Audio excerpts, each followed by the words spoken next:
Hello friends, my name is Renu Pandey. I have been selected as Commercial Tax Officer in UP PCS 2016. Today I would like to share my views and experiences with the team of Dari Knowledge Track, and through this video I will try my best to provide you all possible assistance and guidance for the upcoming pattern of UP PCS exam. Starting from the brief introduction of myself, I have been completed my graduation in Physics, Chemistry and Maths. Just after the completion of graduation, I started preparing for civil services. Previously I have been selected in DMRC and CDS, but my ultimate goal is to join civil services. So I left all that and continued my preparation. शुरू में मैंने UPSC के खाली exams में देती थी. 2016 was my first attempt and here is the result. बहुत लोग जानना चाहते थे कमर्शियल टैक्स ऑफिसर का काम क्या होता है.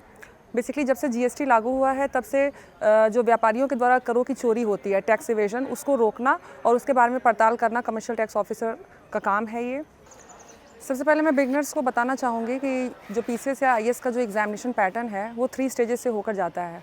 प्रीलिम्स, फिर मेंस और फिर इंटरव्यू. प्रीलिम्स में आपके ऑब्जेक्टिव टाइप क्वेश्चन आते हैं, जबकि मेंस में आपको सब्जेक्टिव लिखना होता है. यूपी पीसीएस का जो प्रीलिमिनरी एग्जामिनेशन है वो 200 मार्क्स का फर्स्ट पेपर होता है जनरल स्टडीज़ का, जिसमें 150 क्वेश्चंस आते हैं. 2018 से उसमें नेगेटिव मार्किंग भी इंट्रोड्यूस हो गया है, इसलिए एक्यूरेसी ज़्यादा मेंटेन करने की ज़रूरत है. पैटर्न की बात करें अगर, तो यूपी पीसीएस में मेंस का पैटर्न सिर्फ बदला है. प्रीलिम्स का पैटर्न वही है जो पहले हुआ करता था. और प्रीलिम्स के पैटर्न में हम अगर देखें जो सिलेबस पहले से मेंशन्ड है, तो हिस्ट्री, ज्योग्राफी और करंट अफेयर्स से ज़्यादा क्वेश्चंस आते हैं. हिस्ट्री के लिए आप एनसीईआरटी की 11-12 की बुक देख सकते हैं, स्पेक्ट्रम की बुक देख सकते हैं. मॉडर्न हिस्ट्री के लिए Bipin Chandra, Indian freedom struggle और बीएल ग्रोवर की किताबें भी देख सकते हैं. अगर हम पॉलिटी की बात करें तो पॉलिटी में लक्ष्मीकांत और डीडी बसु की बुक आप देख सकते हैं. ज्योग्राफी के लिए अगर हम बात करें तो एनसीईआरटी की 6-12 की बुक्स आप देख सकते हैं. जीसी लियोंग की बुक देख सकते हैं. वाणी पब्लिकेशन की इंडियन ज्योग्राफी और वर्ल्ड ज्योग्राफी की भी बुक्स आती हैं हिंदी मीडियम में. और खुल्लर सर की इंडियन ज्योग्राफी काफ़ी अच्छी बुक है, और माजिद हुसैन सर की भी इंडियन ज्योग्राफी की बुक्स हैं. इनमें से कोई भी एक किताबें आप देख सकते हैं. एक ही किताब को पढ़िए, कई अन्य किताबों को पढ़ने से बेहतर है कि एक किताबों को ही मल्टीपल टाइम्स पढ़ा जाए.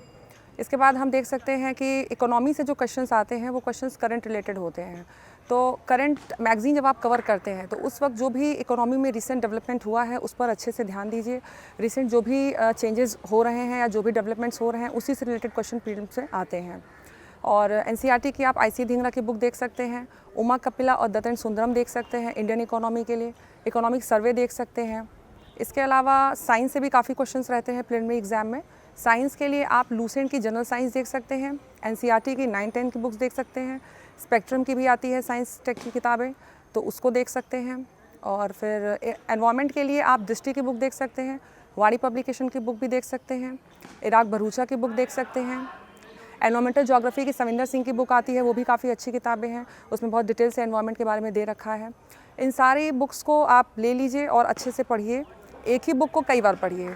कॉन्सेप्ट क्लियर होना चाहिए, अदरवाइज़ प्रीलिम्स में नेगेटिव मार्किंग इंट्रोड्यूस हुआ है. अगर एक्यूरेसी मेंटेन नहीं रहेगी तो स्कोर आपका काफ़ी नीचे जा सकता है.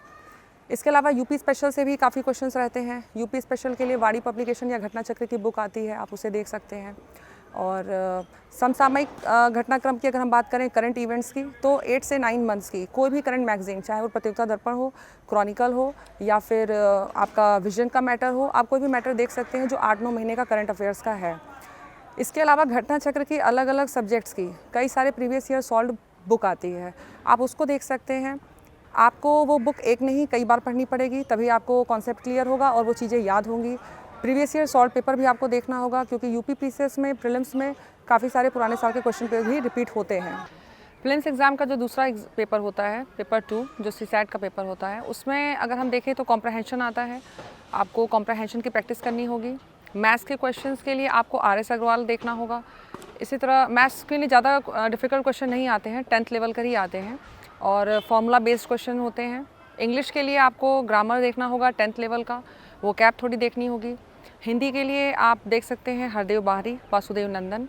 इसके अलावा इंटरपर्सनल स्किल के लिए आपको प्रीवियस ईयर क्वेश्चन पेपर का थोड़ा ट्रेंड देखते हुए मैटर को इंटरनेट से डाउनलोड करना होगा. साथ ही आपको ज़्यादा से ज़्यादा क्वेश्चन की प्रैक्टिस करनी होगी, जिससे नेगेटिव मार्किंग में आपका स्कोर अच्छा रहे और एक्यूरेसी मेंटेन रहे. इसके बाद हम चलते हैं मेंस के डिस्कशन पे, और उसमें 4 पेपर होंगे जीएस के 200 मार्क्स के. इसके अलावा हिंदी 150 नंबर की और ऐसे 150 मार्क्स, और साथ में सिर्फ एक ऑप्शनल होगा. मेंस का सिलेबस जो है उसमें जीएस जो है वो डिस्क्रिप्टिव होगा, पहले ऑब्जेक्टिव हुआ करता था. पेपर 1 की बात करें हम तो काफ़ी ब्रॉड सिलेबस है. सबसे पहले हम पेपर 1 में आर्ट एंड कल्चर की बात करते हैं. आर्ट एंड कल्चर पर आने वाले जो क्वेश्चंस हैं उसके लिए आप स्पेक्ट्रम देख सकते हैं, CCRT की बुक देख सकते हैं, नितिन सिंघानिया के नोट्स देख सकते हैं। इसके अलावा मॉडर्न हिस्ट्री में आप Bipin Chandra, freedom struggle after independence देख सकते हैं, उसमें भी स्पेक्ट्रम की बुक आप देख सकते हैं। वर्ल्ड ज्योग्राफी के लिए आपको खुल्लर की बुक देख सकते हैं आप, और साथ में रमेश सिंह सर की बुक भी देख सकते हैं। वर्ल्ड हिस्ट्री के लिए आप NCERT की बुक देख सकते हैं, सभ्यता की कहानी क्लास 9th और 10th। इसके अलावा आप ज्योग्राफी के लिए 6 to 12 NCERT बुक देख सकते हैं। हिंदी मीडियम में महेश बंडवाल देख सकते हैं। वाणी पब्लिकेशन की बुक आती है विश्व भूगोल और भारत का भूगोल। इसके अलावा आप खुल्लर की बुक देख सकते हैं, और संजय सिंह की क्रॉनिकल की भी बुक आती है, वो भी काफ़ी अच्छी बुक है। इनमें से कोई भी एक स्टैंडर्ड बुक आप ले लीजिए और उस बुक को कई बार आपको पढ़ना होगा और अपना एक समराइज नोट्स बनाना होगा। सोशल इशू के लिए आप सामाजिक समस्याएं देख सकते हैं, राम आहूजा की बुक आती है। इसके अलावा आप योजना कुरुक्षेत्र से रिलेटेड टॉपिक्स तैयार कर सकते हैं। न्यूज़पेपर में जो भी आपको सोशल इश्यूज़ रिलेटेड मैटर मिलता है, किसी नेशनल या इंटरनेशनल ऑर्गेनाइजेशन की कोई रिपोर्ट आती है, NCRB का डेटा या कोई स्टैटिस्टिक्स आता है, इसको आपको अपने नोट्स को अपडेट करते रहना है।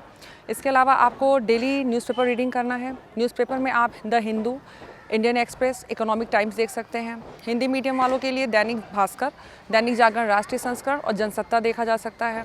इसके अलावा योजना कुरुक्षेत्र आपको हर महीने की पढ़नी है। मंथली मैगजीन आपको फॉलो करना है। कोई भी प्रतियोगिता दर्पण या क्रॉनिकल जो भी आप फॉलो करते हैं वो आपको हर मंथ का कवर करते चलना है। पॉलिटी एंड गवर्नेंस के लिए आप लक्ष्मीकांत की बुक पढ़ सकते हैं, DD बसु देख सकते हैं। इसके अलावा किसी भी कोचिंग का जो भी स्टैंडर्ड कोचिंग है उनके नोट्स को आप देख सकते हैं। और पॉलिटी में जो पॉलिटिकल जो ये मैटर है, ठीक है, जो सिलेबस है उससे रिलेटेड जो भी रिसेंट डेवलपमेंट हो उससे रिलेटेड क्वेश्चंस आते हैं। तो पॉलिटी का जो सिलेबस है उसके अकॉर्डिंगली आपको जो भी करंट अफेयर्स में, करंट में जो भी मैटर मिलता है, मान लीजिए गवर्नर के ऊपर कोई क्वेश्चन आ रहा है, कुछ भी है, तो उसको रिसेंट किसी इवेंट से या किसी घटना से जोड़ते हुए भी क्वेश्चन बनाया जा सकता है, तो उसको आप ध्यान रखिए। इंटरनेशनल रिलेशन के लिए आप वर्ल्ड फोकस पढ़िए और फ्रंटलाइन के भी इश्यूज़ देख सकते हैं। इसके अलावा जो भी आप करंट मैगजीन कवर करते हैं उसमें IR का मंथली जो भी घटनाक्रम हो रहा है, जिस भी कंट्री के साथ हमारे जैसे रिलेशनशिप चल रहे हैं और जो जो घटनाएं हो रही हैं उसको आप अपने करंट अफेयर्स के मैटर में आप अपडेट करते जाइए। पेपर 3 में अगर हम देखते हैं तो पेपर 3 में इकोनॉमी और ज्योग्राफी, इसके जो टॉपिक्स हैं वो काफ़ी ज़्यादा इंटर रिलेटेड हैं, तो आपको उसको सेग्रीगेट करके आप नहीं पढ़ सकते, उसको कंबाइन करके आपको पढ़ना होगा। इकोनॉमी के लिए आप प्रीवियस में जैसे मैंने बता रखा है, प्रीलिम्स के लिए जो जो मैटर है वही आपको फॉलो करना है। रमेश सिंह सर की TMH पब्लिकेशन की इकोनॉमी की बुक आती है, आप उसको देख लीजिए। इकोनॉमिक सर्वे देखिए और इकोनॉमी में जो भी रिसेंट डेवलपमेंट हो रहा है उस पर आप ध्यान रखिए। ज्योग्राफी के लिए जो मैटर मैंने पहले बताया है वही आपको फॉलो करना है। इसके अलावा आप फिजिकल ज्योग्राफी में सविंदर सिंह देख सकते हैं। एनवायरमेंटल ज्योग्राफी के लिए आप सविंदर सिंह की बुक आती है, आप उनको देख सकते हैं। पेपर 3 की ओर हम चलते हैं। पेपर 3 में इकोनॉमी और ज्योग्राफी के जो टॉपिक्स हैं वो बहुत ज़्यादा इंटर रिलेटेड हैं, जिसको सेग्रीगेट करके नहीं पढ़ा जा सकता है। इकोनॉमी के लिए आपको उमा कपिला की बुक देखनी है। TMH की रमेश सिंह सर की बुक आई है इकोनॉमी की, उसको आप देख सकते हैं। ज्योग्राफी में आप योजना कुरुक्षेत्र जो भी संबंधित टॉपिक्स हैं आप उनको देख सकते हैं। एनवायरमेंट और डिजास्टर मैनेजमेंट के लिए आप सविंदर सिंह की बुक देख सकते हैं। इसी तरीके से जो इंटरनल सिक्योरिटी का टॉपिक है उस पर कोई सेग्रीगेट मैटर आपको नहीं मिलेगा, उसके लिए अलग अलग जो भी मान लीजिए करंट मैगजीन मिल रही है वहाँ से आपको लेना है, वहाँ से अपडेट कर सकते हैं। पेपर 4 में एथिक्स और गवर्नेंस के लिए आप सुब्बाराव की बुक देख सकते हैं और साथ में लेक्सिकन की भी बुक आई हुई है, वो भी काफ़ी अच्छी है, उसको देखिए। UPSC के प्रीवियस ईयर सॉल्व पेपर देखिए, उससे आपको एक ट्रेंड पता चलेगा। और केस स्टडीज़ को पढ़िए, केस स्टडी कैसे सॉल्व करना है उस पर ध्यान दीजिए। इस तरह से हम चारों पेपर का ये डिस्कशन यहाँ पर ख़त्म करते हैं। जैसे कि पुराने पैटर्न में हिंदी और एसए का पेपर आता था, उसी तरह इस पैटर्न में भी हिंदी और एसए का पेपर आएगा, जो कि दोनों 150 मार्क्स का होगा। ऐसे में आपको 3 घंटे में 3 ऐसे लिखने होते हैं। सेक्शन ए, सेक्शन बी और सेक्शन सी, तीनों में से एक एक टॉपिक चुनना होता है। सेक्शन ए में साहित्य और संस्कृति, सामाजिक और राजनीतिक क्षेत्र से चुनना होता है। सेक्शन बी में साइंस टेक, एनवायरनमेंट, इकोनॉमी और एग्रीकल्चर से चुनना होता है। सेक्शन सी में राष्ट्रीय और अंतर्राष्ट्रीय घटनाक्रम, नेचुरल डिज़ास्टर और साथ में कोई राष्ट्रीय योजना या परियोजना में से किसी एक को चुनना होता है। वैसे तो एसए की कोई तैयारी नहीं होती, लेकिन बिना तैयारी के अच्छा एसए भी नहीं लिखा जा सकता। जैसे कि अरिहंत का, TMH का, स्पेक्ट्रम का, परीक्षा मंथन का, कई सारी किताबें आती हैं निबंध की, उसको आप एज अ रेफरेंस देख सकते हैं। और विभिन्न जो टॉपिक्स हैं उन पर न्यूज़पेपर का जो एडिटोरियल आता है, योजना कुरुक्षेत्र प्लस जो भी करंट मैगजीन आप फॉलो करते हैं उसमें से कुछ कुछ अपना नोट्स बनाते चलें। उससे आपको ऐसे में कई सारे डायमेंशन डालने में बहुत आसानी होती है। साथ में आप कोटेशन और पोएम्स का कलेक्शन भी कर सकते हैं, जो कि रेलिवेंट होना चाहिए। PCS में अगर आप डेटा लिखते हैं, किसी ऑर्गेनाइजेशन की रिपोर्ट का भी जिक्र करते हैं, तो आपको उसमें अच्छे मार्क्स मिलते हैं। इस तरह से आप ऐसे में अच्छे मार्क्स स्कोर कर सकते हैं। हिंदी में जैसा कि मैंने बताया 150 मार्क्स का हिंदी का पेपर होता है, 3 घंटे का सब्जेक्टिव होता है। उसमें 2 कॉम्प्रहेंशन आते हैं जिसमें भावार्थ, संक्षेपण और सारांश आपको लिखना होता है। और जो पत्र आता है विलोम है, उपसर्ग, प्रत्यय और मुहावरा, उसके लिए आप हरदेव बाहरी और वासुदेव नंदन की बुक आप देख सकते हैं। ऑप्शनल में पहले 2 ऑप्शन हुआ करते थे, पर 2018 से अब एक ही ऑप्शन रखा जा सकता है। जब मैंने एग्ज़ाम दिया था उस समय 2 ऑप्शन हुआ करते थे, तो मैंने फ़िलॉसफी और सोशल वर्क से दिया था। मैं यहाँ पर अपनी स्ट्रैटेजी डिस्कस करना चाहूँगी आप लोगों के साथ। फ़िलॉसफी में आप वेस्टर्न फ़िलॉसफी में याकूब मसीह की बुक देख सकते हैं, एच.एस. उपाध्याय की बुक देख सकते हैं। इसके अलावा इंडियन में आप सी.डी. शर्मा, राममूर्ति पाठक की बुक देख सकते हैं। कंटेम्प्रेरी में बी.के. लाल और डी.एन. द्विवेदी की बुक देख सकते हैं। सोशल पॉलिटिकल के लिए ओ.पी. गाबा देख सकते हैं। साथ में पतंजलि और दृष्टि का नोट्स देख सकते हैं। पुराने साल के जो भी क्वेश्चन पेपर आते हैं उनका आप एनालिसिस कीजिए, उसका आंसर राइटिंग प्रैक्टिस कीजिए। जितना ज़्यादा आप आंसर लिखेंगे उतना अच्छा आप एग्जामिनेशन हॉल में परफॉर्म कर पाएंगे। सोशल वर्क के लिए मैंने फर्स्ट पेपर के लिए सुरेंद्र सिंह और पी.डी. मिश्रा की बुक फॉलो की थी और कृपाल सिंह सूदन की भी बुक मैंने पढ़ी थी। इसके अलावा सेकेंड पेपर में मैंने सामाजिक समस्याएं राम आहूजा, योजना कुरुक्षेत्र, एनसीआरबी का डेटा, जो भी नेशनल इंटरनेशनल ऑर्गेनाइजेशन ने जिस समय जो कॉन्फ्रेंस से सेमिनार किया था, जो रिपोर्ट्स दी थी, उसका भी मैंने अपने करंट मैटर में अपडेट किया था और डेटा मैंने अपडेट किया था। जो भी मेरा सोशल वर्क का सिलेबस था उससे रिलेटेड जो भी करंट अफेयर्स का मैटर मुझे मिला वो सारा कुछ मैंने अपडेट किया। जीएस के जो चारों पेपर हैं, हिंदी है, एसए है और जो ऑप्शनल आपने चुना है, उसमें जितना भी आप रिसेंट अपडेटेड मैटर अपना इंक्लूड करेंगे उतना ही बढ़िया आपका आंसर होगा। ऐसे में और ख़ास तौर से आप अगर सोशल वर्क का पेपर लेते हैं, सोशल वर्क ऑप्शनल लेते हैं, तो सेकंड पेपर में जितना भी आप करंट मैटर अपडेट करेंगे उतना ही आपको अच्छा मार्क्स मिलेगा। इसी तरह जीएस के भी जो चारों पेपर हैं, इंटरनेट का सही इस्तेमाल करें, अधिक इस्तेमाल करें। इनसाइट इंडिया की आप वेबसाइट देख सकते हैं, कई सारे ब्लॉग्स हैं जिस पर आपको अच्छे अच्छे आर्टिकल्स मिल सकते हैं, आप उनका रेफरेंस देख सकते हैं।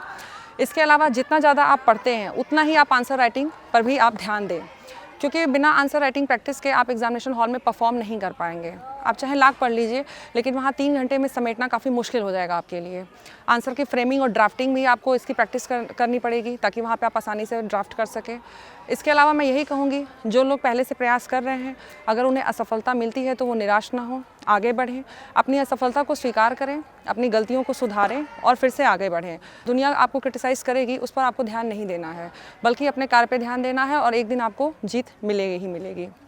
और अंत में मैं अपनी बातें समेटते हुए कहना चाहूँगी, जब हौसला देख लिया ऊंची उड़ान का, तो फिर देखना फिजूल है कद आसमान का। सिलेबस काफ़ी बड़ा है, लंबा और चौड़ा है, लेकिन आप अपनी तैयारी जारी रखिए, धैर्यपूर्वक पढ़ते रहिए, टॉपिक्स का मनन कीजिए, चिंतन कीजिए, आंसर राइटिंग प्रैक्टिस कीजिए, आपको सफलता एक दिन जरूर मिलेगी। मेरी तरफ से और दिल्ली नॉलेज ट्रैक टीम की तरफ से आपको शुभकामनाएं। धन्यवाद।